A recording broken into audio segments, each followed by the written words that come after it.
আগের দিনে আমরা উপবৃত্তে ইলিপসের একটা ইকুয়েশন বলেছিলাম, সেটা হচ্ছে x square by a square plus y square by b square is equal to 1, যেখানে এ গ্রেটার দেন বি ছিল। তো সেক্ষেত্রে এর সেটটা ছিল এরকম,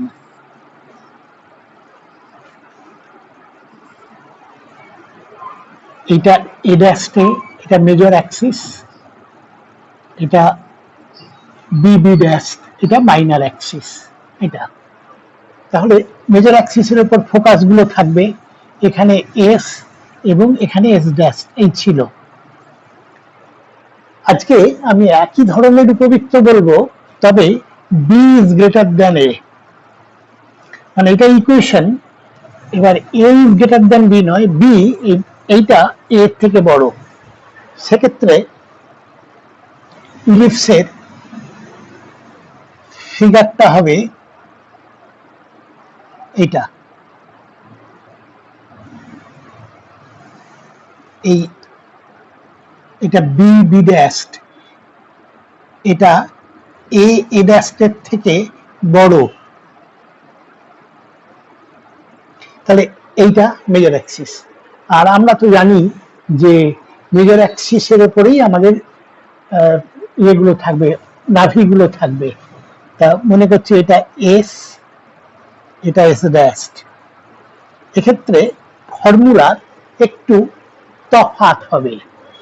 সেই তফাৎটা হচ্ছে কি না, এই যা ফর্মুলা আগের দিনে দিয়েছিলাম, এটা আগের দিনের ফর্মুলা, এখানে এ আর বি একটু ইন্টারচেঞ্জ হয়ে যাবে, এ আর বি ইন্টারচেঞ্জ হবে। সেক্ষেত্রে আমাদের ইসেন্ট্রিসিটি এটা হবে a square is equal to b square into 1 minus e square, অর্থাৎ ইটা হবে রুট ওভার অফ 1 মাইনাস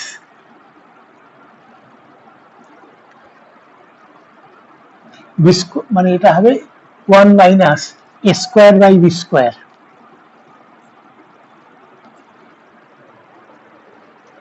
তো এখান থেকেই পাওয়া যাবে বি স্কোয়ার দিয়ে ভাগ করলে বি স্কোয়ার মাইনাস, হ্যাঁ ঠিক আছে। আর নাভি লম্বের দৈর্ঘ্য হবে এইটা, এটা L L dash 2 a square by B.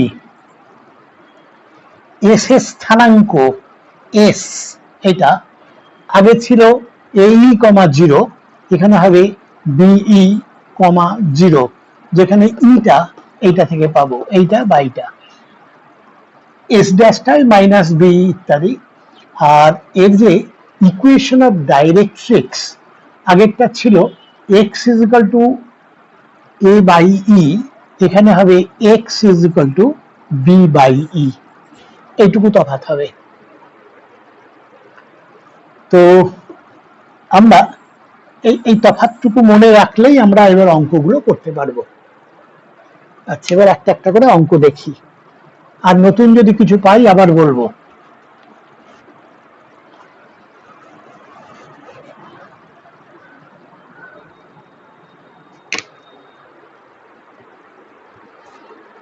আচ্ছা, প্রথম অঙ্কটা করব আমরা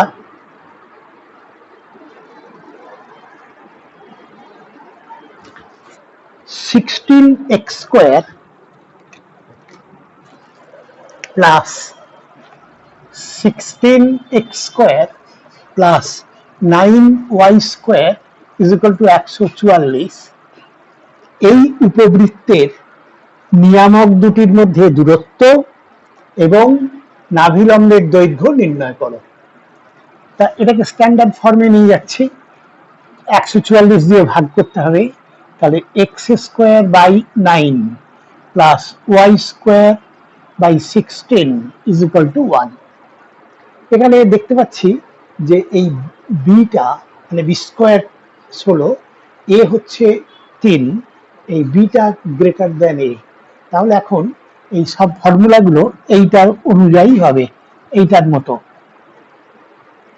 তো আমাদের তাহলে ইলিপসের ফিগারটা এরকম হবে। আমাদের প্রশ্নে যাই চাইছে থাকুক, আগে আমাকে ই বের করতে হবে। ই হচ্ছে root over of 1 minus a square by b square, এটা is equal to root over of 1 minus 9/16 is equal to root over of 16 minus 9 divided by 16 is equal to root 7/4। এই হলো ই। তাহলে এবার আমার প্রশ্ন এখানে দুটো আছে। এক নম্বর হচ্ছে যে এর নাভিলম্বের দৈর্ঘ্য নির্ণয় করা। নাভিলম্বের দৈর্ঘ্য এখান থেকে আসবে, নাভিলম্বের দৈর্ঘ্য এল L dash is equal to 2 a square by b is equal to 2 into 9 by b, এখানে কিন্তু b স্কয়ার নয়, b মানে 4, তাহলে এটা হচ্ছে 9/2। পরের প্রশ্নটা হচ্ছে এরই যে নিয়ামক দুটির মধ্যে দূরত্ব। নিয়ামকের সমীকরণ একটা হচ্ছে এখানে হবে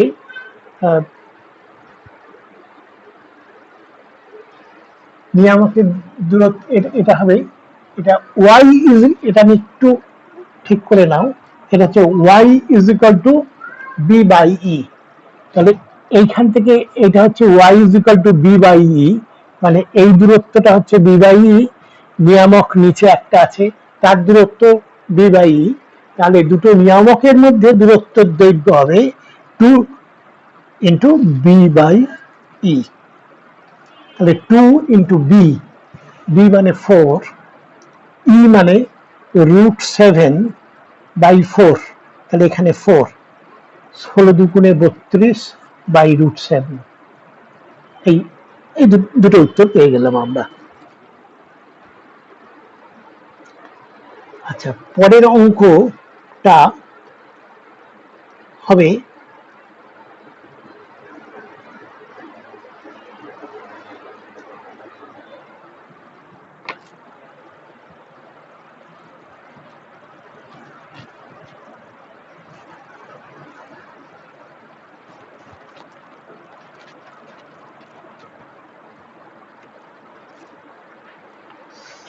(9x square plus 5y square plus 30y is equal to 0) এই উপবৃত্তের কেন্দ্রের স্থানাঙ্ক, এক নম্বর হচ্ছে কেন্দ্র, উৎকেন্দ্রতা, আর নাভি এবং নিয়ামকের মধ্যে, নাভি এবং করসপন্ডিং নিয়ামক, এদের মধ্যে দূরত্ব নির্ণয় করতে হবে। তা এটা দেখো ঠিক স্ট্যান্ডার্ড ফর্মে নেই, এটা এক্স স্কোয়ার আছে, ওয়াই স্কোয়ার আছে, আর একটা ওয়াই আছে। তাহলে এটা যা করতে হয়, অধিবৃত্তের সময় যা বলেছিলাম যে এটাকে নিয়ে একটা পূর্ণবর্গ রাশি তৈরি করতে হবে। তার জন্য এটাকে লিখছি 9x square plus 5 into y square plus 6y is equal to 0। তা এটাকে পূর্ণবর্গ করতে গেলে এখানে একটা 9 দিতে হয়, তার মানে এটা y প্লাস 3 হোল স্কোয়ার হবে। তাহলে এখানেও আমাকে 45 দিতে হবে, কারণ এখানে 5 9 45 দিয়েছি বেশি, এখানে অ্যাডজাস্ট করলাম। তাহলে হচ্ছে 9x square plus 5 into y plus 3 whole square is equal to 45। এবার 45 দিয়ে ভাগ করলে হবে x square by 5 plus y plus 3 whole square by 9 is equal to 1। এখানে বিটা এর থেকে বড় দেখতে পাচ্ছি, মানে এই রুলগুলো ফলো করবে।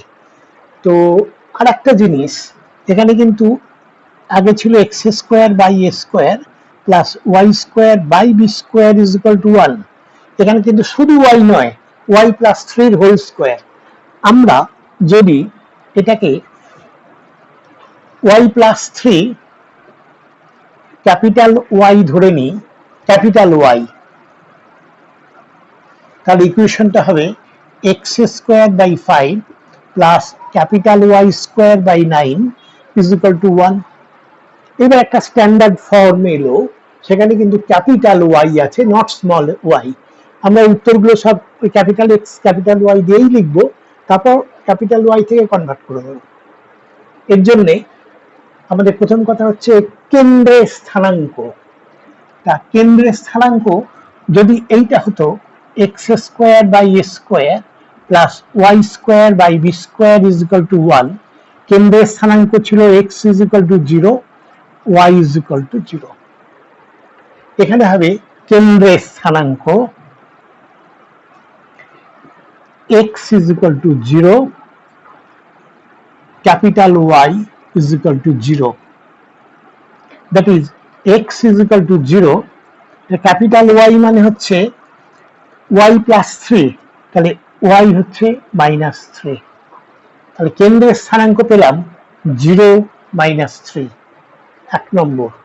2 নম্বর, আর কি কি বের, ইসেন্ট্রিসিটি বের করতে দিয়েছে। তা এটা এই ফর্মে, তাহলে এর উৎকেন্দ্রতা এই ফর্মুলা থেকে পাবো, কারণ বিটা গ্রেটার দ্যান এ।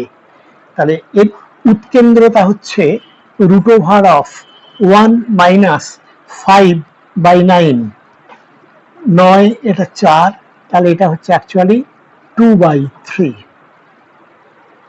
এটা ঠিকই আছে, হ্যাঁ, ইসেন্ট্রিসিটি হচ্ছে 2/3। আচ্ছা, এবার এর অক্ষে, তোমার অক্ষ তো আছে, পেয়েছি আমি আগেই। এর নাভি স্থানাঙ্ক, নাভি স্থানাঙ্ক হবে 0, নাভি স্থানাঙ্ক হচ্ছে এটা 0, বি, এটা ওয়াই অক্ষের উপর আছে। তাহলে নাভি স্থানাঙ্ক হচ্ছে এক্স ইজ ইকুয়াল টু 0, ইকুয়েশনটা এরকম ছিল, আর y is equal to b e, b মানে 3, e into 2/3, that is x is equal to 0, আর এটা y plus 3 is equal to 2, তাহলে এক্স ইজ ইকুয়াল টু 0 আর ওয়াই ইজ ইকুয়াল টু -1। এই হলো নাভি স্থানাঙ্ক। আর আর জানতে চেয়েছে বোধহয় একটা নাভি আর তার করসপন্ডিং নিয়ামকের মধ্যে দূরত্ব। তো এটা এরকম হবে,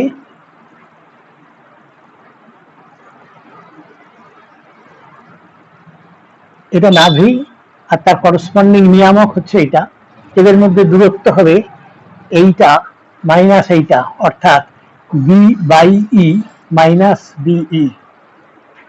তাহলে নাভি এবং নিয়ামকের মধ্যে দূরত্বটা হবে বিই মাইনাস বিই। তাহলে বি মানে হচ্ছে আমার 3 বাই ই মানে হচ্ছে 2/3 মাইনাস বিই মানে 3 ইন্টু ই মানে 2/3, 9/2 মাইনাস 2, 5/2।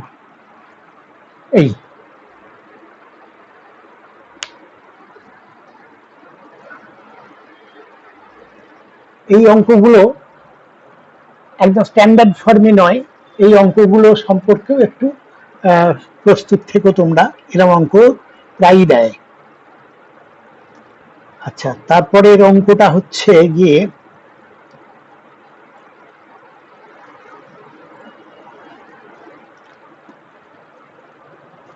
পি একটা প্রাচল রাশি হলে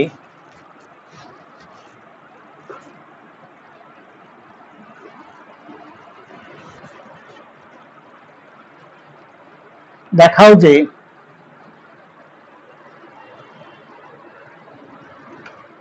px by a plus y by b is equal to 1 এবং x by a minus t y by b plus 1 is equal to 0, এটা ছিল tx by a plus y by b is equal to t, এবং x by a minus ty by b plus 1, এটা t নয় কিন্তু, এই সরলরেখা দুটি ছেদবিন্দুর সঞ্চার পথ একটি উপবৃত্ত, উপবৃত্তটির কেন্দ্রের স্থানাঙ্ক নির্ণয় করো। তাহলে এটা দুটো সরলরেখার সমীকরণ দেয়া আছে, আর টি একটা প্রাচল রাশি, মানে এর মান যা খুশি হতে পারে। তবে দেখাতে হবে যে এই দুটো সরলরেখার ছেদবিন্দুর সঞ্চার পথ একটি উপবৃত্ত। আচ্ছা, এখন এখানে এটাকে বের করার জন্য আমাদের করতে হবে কি, যে কোনো উপায়ে হোক টি যে প্যারামিটারটা দেওয়া আছে প্রাচল রাশি, তাকে এলিমিনেট করতে হবে। তাকে এলিমিনেট করার উপায় মানে যে কোনো উপায়ই তোমরা করবে যা তোমাদের সহজ মনে হবে। আমার মনে হচ্ছে এখানে যেটা হবে কি, সব লিনিয়ার আছে, তো এখান থেকে টি এর value in terms of x y বার করবো, এখান থেকে টি এর value in terms of x and y বের করবো, করে ওই দুটোকে ইকুয়েট করে দেবো, তাহলে টি চলে যাবে, এক্স আর ওয়াই এর মধ্যে একটা রিলেশন পাবো। তার জন্য প্রথম থেকে 1 নম্বর থেকে পাচ্ছি আমরা টি কমন নিলে 1 minus x by a, 1 minus x by a is equal to y by B.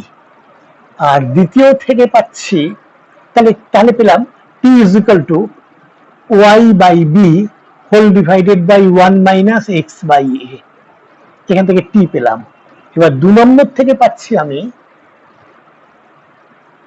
T into y by b, এটাকে এদিকে এনেছি, is equal to x by a plus 1, তাহলে টি হয়ে গেল x by a plus 1 by y by b. তাহলে এখানে টি, এটাও টি, এই দুটো টি সমান, তাহলে এই দুটোকে ইকুয়েট করে পাচ্ছি, আগে এটাকে লিখছি x by a plus 1 by y by b is equal to y by b by 1 minus x by a. বজ্রগুণন করে দিলে হবে 1 plus this into 1 minus that, 1 minus x square by a square is equal to y square by b square. এবার এইটাকে যদি আমরা side change করাই, তাহলে পাবো x square by a square plus y square by b square is equal to 1, যা একটা উপবৃত্তের সমীকরণ। তো প্রথম পার্টটা হয়ে গেল। তাহলে এবার কিন্তু আমাদের জানতে চেয়েছে যে এই উপবৃত্তের কেন্দ্রের স্থানাঙ্ক কত। এখানে কেন্দ্রের স্থানাঙ্কটা কিন্তু শুধু এক্স মাইনাস জিরোর whole square by a square plus y minus zero তার whole square by v square is equal to 1।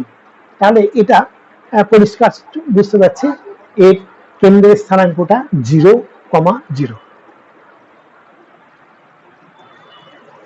পরেরটা বলবো এবার।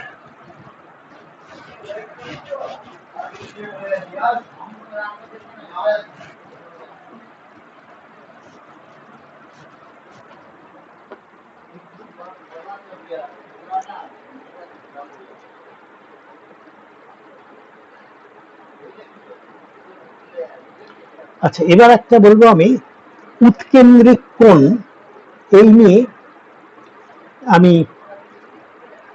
একটা দুটো অঙ্ক করব। আচ্ছা, আগে অঙ্কটা লিখি, তারপরে বলছি উৎকেন্দ্রিক কোণটা কি। X square by 4 plus y square by 8 is equal to 1। এই উপবৃত্তের উপর প্রথম পাদে অবস্থিত যে বিন্দুর উৎকেন্দ্রিক কোণ, প্রথম পাদে অবস্থিত যে বিন্দুর উৎকেন্দ্রিক কোণ 60 ডিগ্রি, উৎকেন্দ্রিক কোণ 60 ডিগ্রি, তার স্থানাঙ্ক নির্ণয় করো। আচ্ছা, যে কোনো একটা ধরো উপবৃত্ত নিচ্ছি আমি, এই এটা সি, এই বিন্দুটা পি, এটা সাধারণত এর নেওয়া হয় স্থানাঙ্ক a sec theta comma b tan theta. তো ওই থিটাটাই হবে উৎকেন্দ্রিক কোণ। এই থিটা এটা হচ্ছে এই বিন্দুর উৎকেন্দ্রিক কোণ। এখানে থিটাটা কিন্তু এই কোণটা নয়, এটা নয়। থিটাটা কি তাহলে? থিটাটা হবে এই যে উপবৃত্ত দেয়া আছে তার সহায়ক বৃত্ত নির্ণয় করতে হবে, ড্র করতে হবে।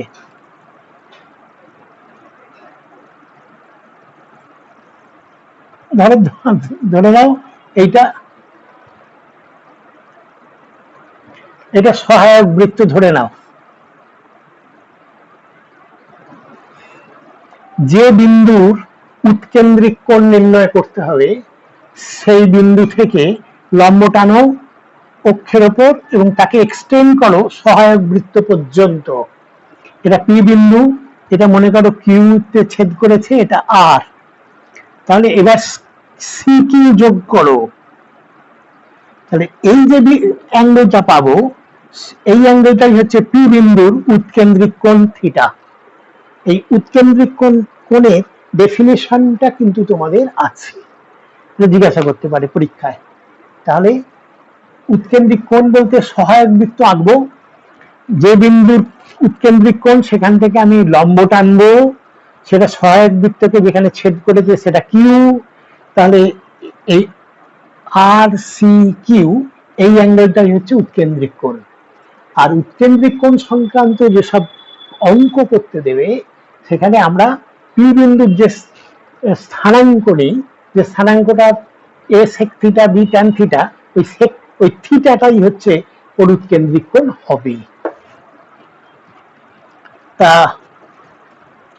আমাদের এখানে যা প্রশ্ন করেছে সেটা হচ্ছে এই উপবৃত্তের একটা বিন্দু, প্রথম পাদে আছে এরকম একটা বিন্দু, তার উৎকেন্দ্রিক কোণ 60 ডিগ্রি। তাহলে এইটা সেই পি বিন্দুটা স্থানাঙ্ক হবে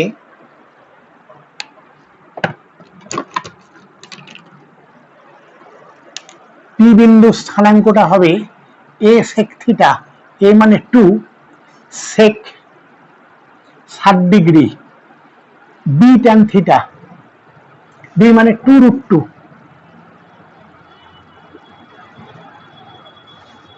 ট্যান 60 ডিগ্রি।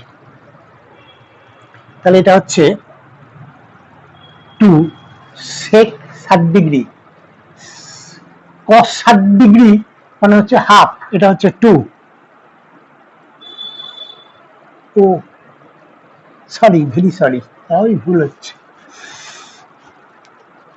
আমাদের এখানে এই বিন্দুর স্থানাঙ্ক নিয়েছি আমি a cos theta b tan theta b sin theta, এটা হচ্ছে 2 cos theta, 2 cos 60 degree, b মানে 2√2 sin 60 ডিগ্রি। তাহলে এটা হচ্ছে 2 cos 60 ডিগ্রি মানে হাফ, 2√2 sin 60 ডিগ্রি মানে √3/2। তাহলে এটা হচ্ছে 1, এটা 2 কেটে গেল, √6। তাহলে যে বিন্দুটার উৎকেন্দ্রিক কোণ 60 ডিগ্রি তার স্থানাঙ্ক হবে 1, √6।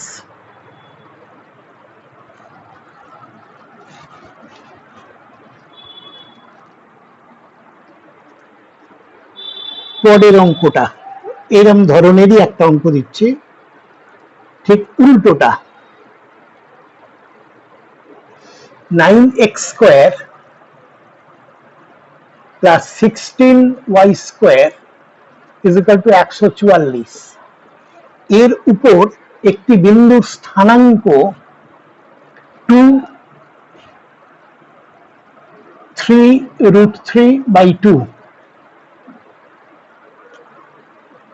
এই বিন্দুর উৎকেন্দ্রিক কোণ কত? আগের অঙ্কটা ছিল উৎকেন্দ্রিক কোণ দেয়া ছিল, তার স্থানাঙ্ক জানতে চেয়েছে। এখন ঠিক উল্টোটা, একটা স্থানাঙ্ক দেয়া আছে, তার উৎকেন্দ্রিক কোণ থিটা, সেটা কত? আমি ধরে নিচ্ছি এই যে বিন্দুটা পি, এবং পি এর coordinate a cos theta, b sin theta. এই ইকুয়েশনটাকে আমরা যদি স্ট্যান্ডার্ড ফর্মে লিখি, তাহলে x²/16 plus y²/9 is equal to 1। তাহলে পি বিন্দুটা হচ্ছে অ্যাকচুয়ালি আমাদের a cos থিটা, a মানে 4 cos থিটা, আর b মানে 3 sin থিটা। সেটাই আমার দেওয়া আছে এইটা। এখান থেকে থিটাকে সলভ করতে হবে, এবং এমন থিটা বের করতে হবে যে দুটোকেই স্যাটিসফাই করে। অর্থাৎ এখানে আমি পাচ্ছি 4 cos theta is equal to 2, আর 3 sin theta is equal to 3√3/2। এখানে যে কোনো একটা আমি সলভ করেই বসিয়ে দিতে পারবো না, আমাকে করতে হবে এমন থিটা বার করবো যেটা দুটোকেই স্যাটিসফাই করে। তার জন্য এই দুটো সব থেকে সহজ পন্থা, এই দুটো থেকে আমি ট্যান থিটা বের করি আগে, এইটা বাই এইটা। তাহলে 3 sin theta by 4 cos theta, আগে এটা লিখেছি, তাহলে 3√3/2 ডিভাইডেড বাই 2। এই যে 4 cos থিটা মানে 2।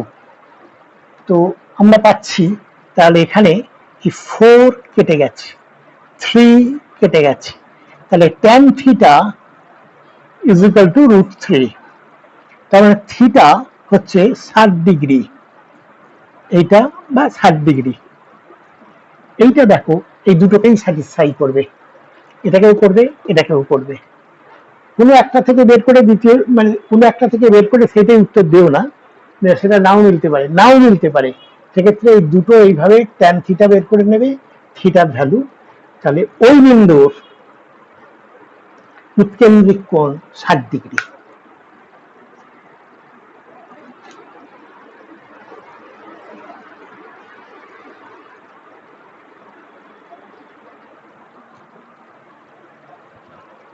আচ্ছা, এর পরের অঙ্কটা,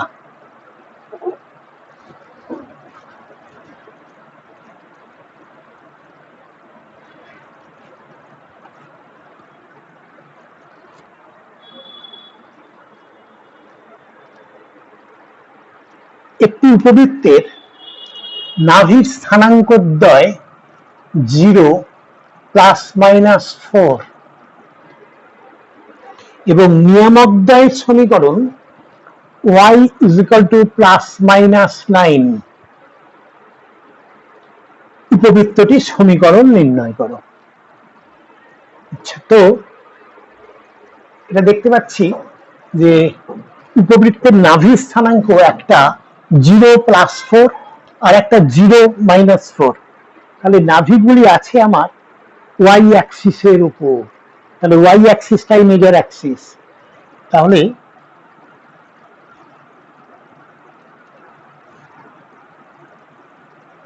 y অ্যাক্সিসটা মেজর অ্যাক্সিস বোঝাতে পেরেছি নিশ্চয়ই। এটা হচ্ছে 0, 4, আর এটা হচ্ছে 0 - 4। আর y = 9 এই একটা, আর y = 9 আর একটা সমীকরণ। এটা হচ্ছে নিয়ামক দুটো সমীকরণ। তো আমি ধরে নেব যে এটা standard equation x²/a² plus y²/b² is equal to 1। এখানে বিটা কিন্তু গ্রেটার দ্যান এ, তাহলে এইগুলো ফলো করবে। তো আমার একটা পাচ্ছি আমি যে কেন্দ্রের স্থানাঙ্ক হওয়ার কথা 0 + বি, ধরো প্রথমটা, তাহলে এখানে পাবো আমি বিই ইজ ইকুয়াল টু 4, 1 নম্বর। 2 নম্বর পাচ্ছি আমি যে এটা হচ্ছে এর ইকুয়েশন বি বাই ই, এই নিয়ামকের সমীকরণ b y is equal to b by e. তা y is equal to b by e হলে আমরা পাবো b by e is equal to 9। এই দুটোকে গুণ করে দিলে, এই দুটোকে গুণ করলে এইগুলো কেটে গিয়ে পাচ্ছি b square is equal to 36। তো বি স্কোয়ার পেয়ে গেলাম, বিও পেয়ে যাব। আর আমার দরকার বি স্কোয়ার পেয়ে গেছি, এবার এ পেতে পারলেই আমার হয়ে যায়। আচ্ছা, আমার এ বি ই এর মধ্যে এই রিলেশনটা এখানে, তাহলে পাচ্ছি a square is equal to b square, b square মানে 36 ইন্টু 1 মাইনাস, ই বের করাটাও আমার পক্ষে এখন সহজ হয়ে গেছে, কারণ b e is equal to 4, অতএব ই ইজ ইকুয়াল টু 4/6, মানে 2/3। 4/6 কেন বললাম?